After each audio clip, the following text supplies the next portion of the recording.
আসসালামু আলাইকুম রহমতুল্লাহ বরকাত।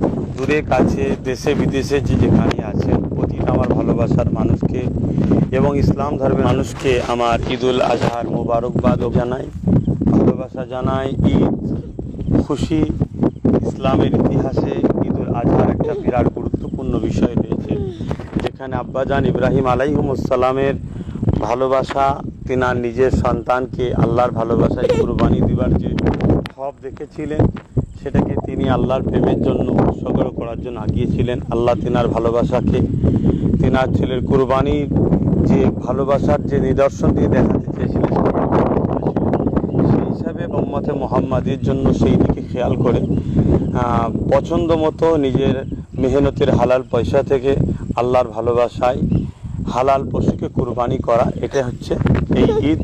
কুরবানি আল্লাহর খুশির জন্য সেই জায়গাতে চেষ্টা করবেন যাতে করে লোক দেখানো না হয়, আল্লাহর খুশির জন্য করবেন, রেশারেশি যেন না হয়। এবং ওই কুরবানি যেটা সিন্নি যেটা হয় তাবারু, সেটা ভালো প্যাকেট করবেন আত্মীয় স্বজন গরিব মিসকিনকে দিবার জন্য।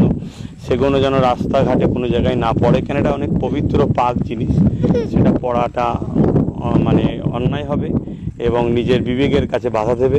পাশাপাশি এটাও বলবো, যখন আপনারা বাইকে করে কোনো অতিথির বাড়ি আত্মীয়র বাড়ি যাবেন, সেই জায়গায় যাতে রাস্তাঘাটে পড়ে না যায় সেদিকে খেয়াল রাখবেন। এবং আপনারাও বাইক আস্তে সুস্থে চালাবেন, বেশি জোরে চালাবেন না, কেন অনেকে আপনার অপেক্ষায় রয়েছে, তো সেই দিকটা খেয়াল রাখবেন। দেখা যায় এমন অনেক ভাইরা খুব স্পিডে বাইক চালায়, সেখানে অঘটন ঘটে যায়, এগুলো যেন না হয়।